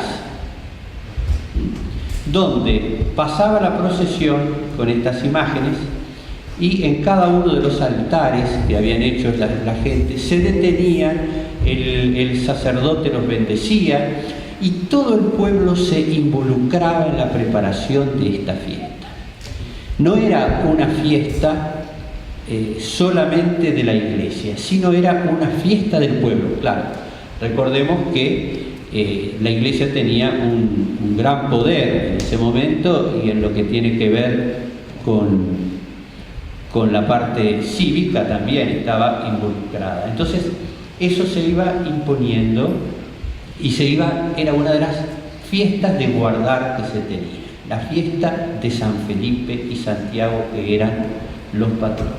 Aquí están las imágenes, que cuando ustedes quieran yo les hago una visita guiada, si el Padre Juan nos me deja, a puerta cerrada, una noche, y les las mostramos personalmente. Otra de las enormes fiestas que dio origen a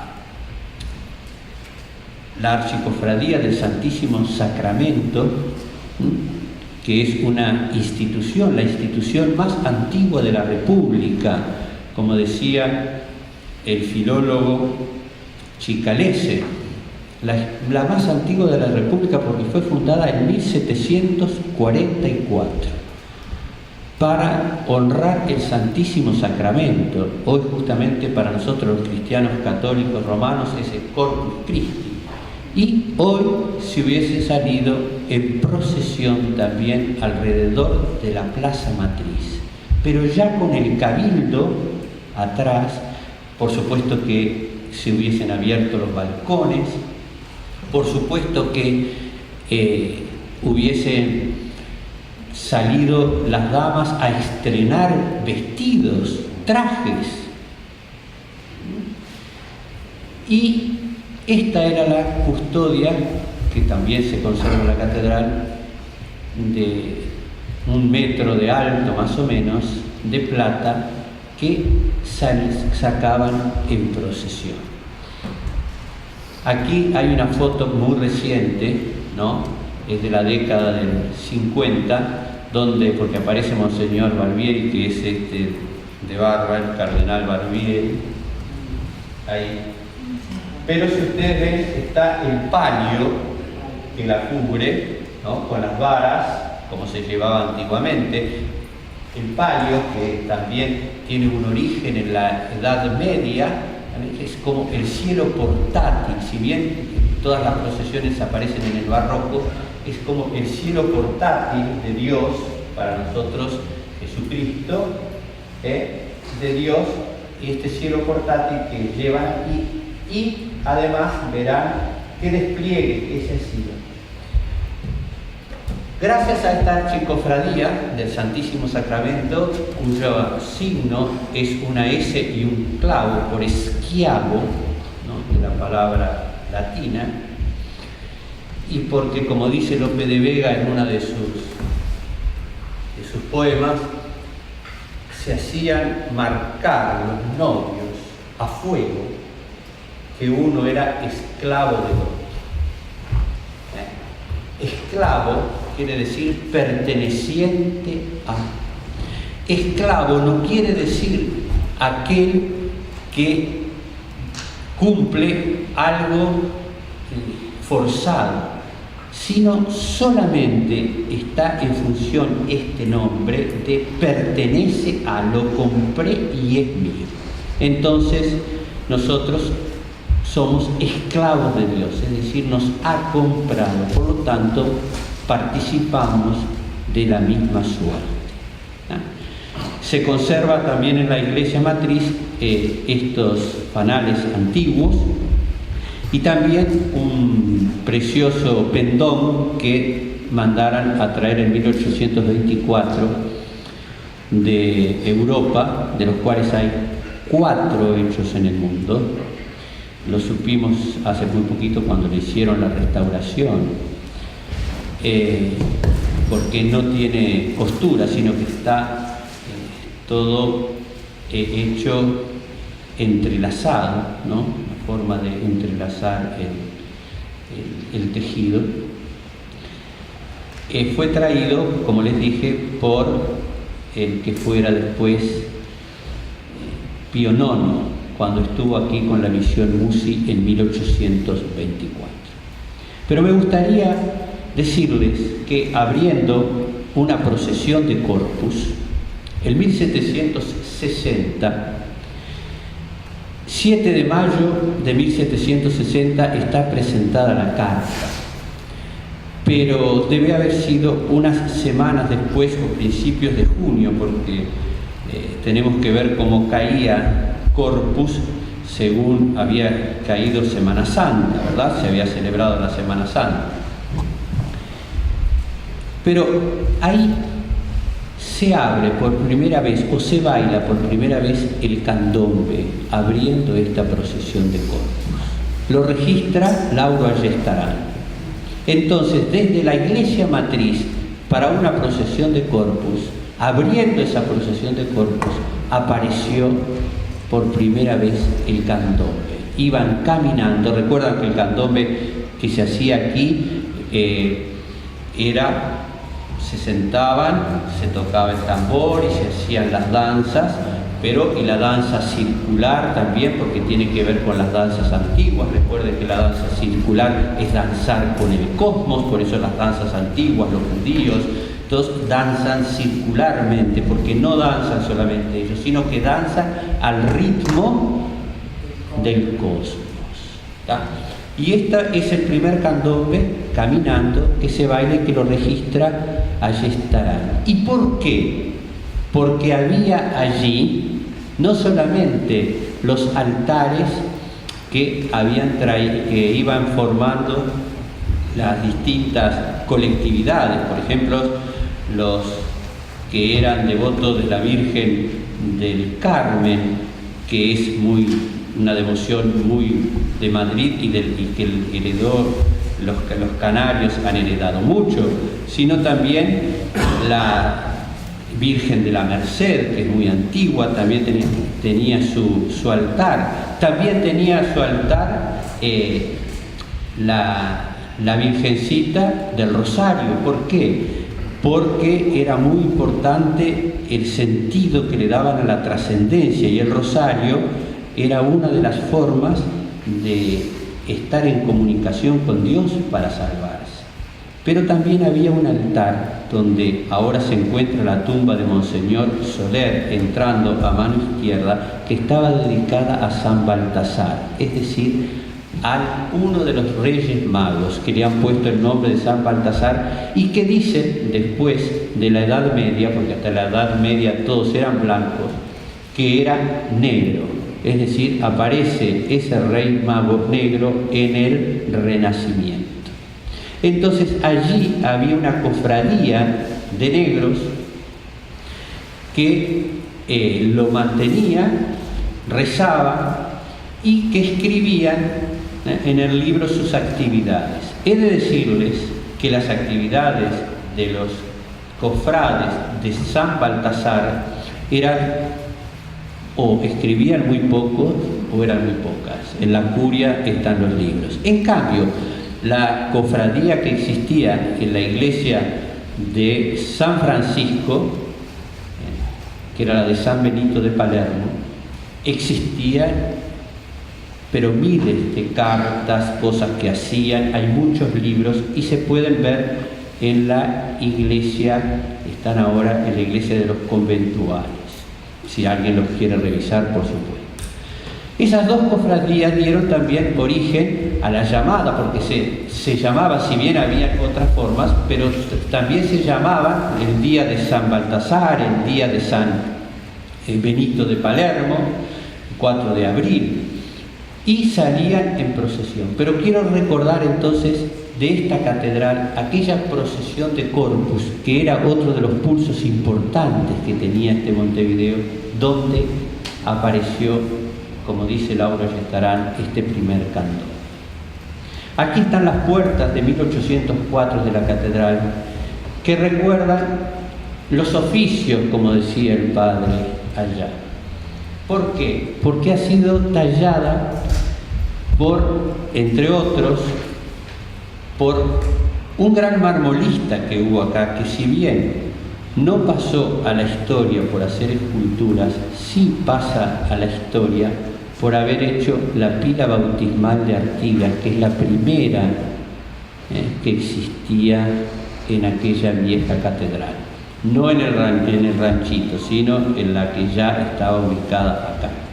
Se llamaba Juan de Miranda y aparece su firma en las puertas de la catedral, en uno de los paneles, junto a otros compañeros. Quiere decir que el tallar la madera como el tallar el mármol eran otro de los oficios que estaban en relación en este Montevideo y que por supuesto la iglesia, la catedral y las iglesias lo necesitaban mucho, fíjense, como para hacer esta pila bautismal que es tallada en una pieza sola. No como ahora que la podríamos hacer en 2 o 3 partes, sino que es hecha de un bloque entero a mano. Y su boca, aparte, también está tallada. Está hecha entonces por Juan de Miranda. Aquí, por supuesto, en 1764, ahí les puse una fotocopia, la foto de una fotocopia la que se tiene en el templo, aparece inscripto, ahí se bautizó Artigas y aquí está la inscripción de Artigas. Entonces aquí este pulso, esta catedral, que ya se está metiendo, y he dejado mucho para atrás, también en nuestra vida cívica con nuestros héroes, esta relación que tienen. Si eso falta, si eso fuera poco, el Te Deum, que es un canto de acción de gracias, Te Deum laudamos, ¿no? Oh Dios te alabamos, oh Dios te bendecimos, que se cantaban en la catedral, fue en 1830 quizás uno de los más importantes con la jura de la Constitución. Todo, luego de la dejurada nuestra primera Carta Magna, cruzaron a la catedral a dar gracias con un Te Deum. Pero este sillón que tiene que ver, pues tiene mucho que ver. Estos sillones que hoy están en el presbiterio de la catedral fueron los sillones que pertenecieron al Cabildo de Montevideo para la jura de la Constitución. Aquí aparece entonces las tumbas que tiene la catedral. La catedral que fue durante las invasiones inglesas un hospital, donde fue también un lugar, el cementerio, también se enterraba dentro de la catedral, ¿no? Allá, a ella que le gusta visitar tumbas, la hija del pintor Rial, Raúl Rial, está allí, antropóloga. Ahí en la catedral, durante las invasiones inglesas, fue también el templo, lugar para sepultar gente. Y se cuenta de que, como los tenían que sacar cada 6 meses, un año, creo que no era algo muy bueno el olor que también, el hedor que hay ahí. pero fue un hospital. Es decir, estuvo abierta. Acá está la tumba de Monseñor Soler, donde estaba el altar de San Baltasar. Bien, esta tumba es de 1930 y se inauguró el 25 de septiembre y la hizo José Luis Zorrilla de San Martín. Otro de los héroes que está enterrado ahí es Dámaso Antonio Larrañaga. Hoy la biblioteca cumple 200 años. Fue Larrañaga su mentor y su primer director, aunque José Manuel Pérez Castellano, tan olvidado, fue quien donó todos los libros y el primero que quiso hacer esa biblioteca. Nosotros hoy lo hemos olvidado a Manuel Pérez Castellano, horrible, el primer ciudadano. Chicalese tiene un libro muy lindo también, ¿no? Y también el doctor Ramos, el doctor Mañé Garzón tiene un libro precioso también sobre Pérez Castellano, nuestro primer patriota, nuestro primer ciudadano, como le llama Chicalese. Aquí está la tumba de Monseñor Larrañaga, entonces, que fue llevado a la catedral en 1971 porque se había enterrado aquí en la iglesia de los conventuales. Está también entonces dentro de los héroes otro más, el brigadier general Juan Antonio Lavalleja, con esta preciosa placa que le hizo Zorrilla y con este texto que le hizo Venancio Flores, ¿se acuerdan? Porque él murió aquí donde ahora está la Plaza Zavala, que era en el fuerte.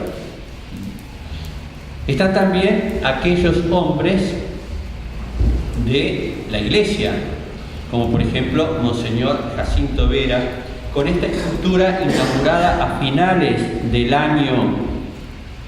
siglo XIX, porque es de 1898-99 que se inaugura, y que es de una gran factura, de una gran calidad, no es una copia, sino es un concurso internacional. Fíjense, Montevideo haciendo un concurso internacional de escultura para hacer la tumba de Monseñor Vera. La ganan los hermanos Repetto y la traen aquí a Montevideo, se trae y se inaugura para guardar los restos de Monseñor Vera. Aquí tienen también entonces cómo ese Montevideo que dialogaba con Europa. Nosotros siempre hemos dialogado tanto, por eso es que a veces parece que más que americanos fuéramos europeos. Nosotros no tenemos tampoco un arraigo aborigen, por más que yo tenga un dedo que dicen que tiene que ver con los aborígenes, porque mi abuelo materno era descendiente. Mi aspecto no tiene nada que ver, yo hablo la lengua castellana, ese diálogo enorme. Aquí lo que les decía de las devociones, una de las devociones primeras que existió en ese Montevideo y que movía también el 16 de julio a reunirse en la catedral y a salir, no ya el pueblo, sino la grey cristiana católica romana, era salir en procesión con la imagen de la Virgen del Carmen, cuya advocación tiene esto, es aquella, es Nuestra Señora que pasa, según la tradición, por el purgatorio para llevar las almas al cielo. Entonces, este sentido trascendente estaba muy, pero muy presente aquí y tenía muchas devociones, tantas como los Artigas. Por eso Artigas, cuando crea cuando funda, ¿no? ¿Cuál es lo que ve? Carmelo, en honor a la Virgen del Carmen. Y los Artigas fueron uno de los que estuvieron ligados a la mantención de este altar que aún se conserva en la catedral, salvo esta escultura, que por supuesto no es de su época, porque esta escultura es de 1830 y la hizo un escultor, Paolo Olivari. Acá sí, la gran devoción, que donde hoy es la capilla del Santísimo, conmovía a todos y hacían lo que se llamaba la novena de ánimas, Nuestra Señora de los Dolores, tomada de la Virgen al pie de la cruz de su Hijo. Y la historia de esta imagen que aparece en nuestra catedral y es, por supuesto, después sacada en procesión, en 1855 con el telégrafo. Pero ¿cómo aparece esta imagen? Había unos pescadores que les gustaba ir luego de una gran tormenta a juntar lo que había dejado el mar, el agua, en Canelones. Y una vez encontraron una enorme caja que decía para la Catedral de Montevideo. Ellos no sabían leer y llamaron a un notario, imagínense, para que les escribiera lo que decía en esa caja. Y ahí estos campesinos tomaron su caballo y fueron a hablar con el párroco de Canelones, que era justamente Monseñor Vera, que todavía no era obispo, sino era párroco de Canelones. Cuando Monseñor Vera los encontró, se encontró con ellos, les dijo: el botín que encontraron, el que lo vio primero es el dueño. Y ellos le dijeron: no podemos porque tiene algo que dice. ¿Qué dice? Dice esto. Entonces decía para la Catedral de Montevideo. Esta catedral no tenía piso todavía, no estaba no se pensaba ni revocada, ¿no? Pero se estaba tratando de tener el piso. Y Monseñor Vera pensó: no hay más que es dinero que viene para el piso de la catedral. Y ahí, en una carreta custodiada por caballos, la trajo y se abrió solemnemente y públicamente otra vez el pueblo entero en la puerta de la catedral. ¿Y qué apareció? Esta imagen de Nuestra Señora, esta imagen de vestido de Nuestra Señora, que es de las más finas que tenemos, porque no solamente está firmada, ahora yo no me acuerdo cómo se llama el escultor y el hijo que la hicieron, sino que además de estar tallada la cara, las manos, las piernas, ¿no?, tiene todo el cuerpo tallado como que fuera una señora con una malla, ¿no? La malla es todo el cuerpo y luego las piernas, los brazos, las manos y la cabeza están policromadas, como ustedes ven, y además están policromadas policolor, pero además está estofado, no tiene el dorado, no se ve el dorado, pero sí se ve la forma de hacerlo, es decir, las diferentes capas de yeso y de cola que tiene arriba para poderlas pintar.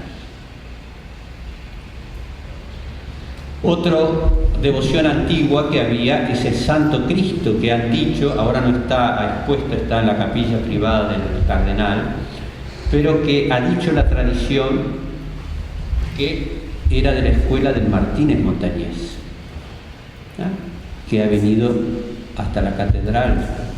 Era el Santo Cristo donde todos se reunían. Ahora en su lugar, a partir de 1900, hay otro retablo que es más un retablo de fábrica, que lo hizo traer Monseñor Jeremy, que era más lindo, pero no sé si más profundo.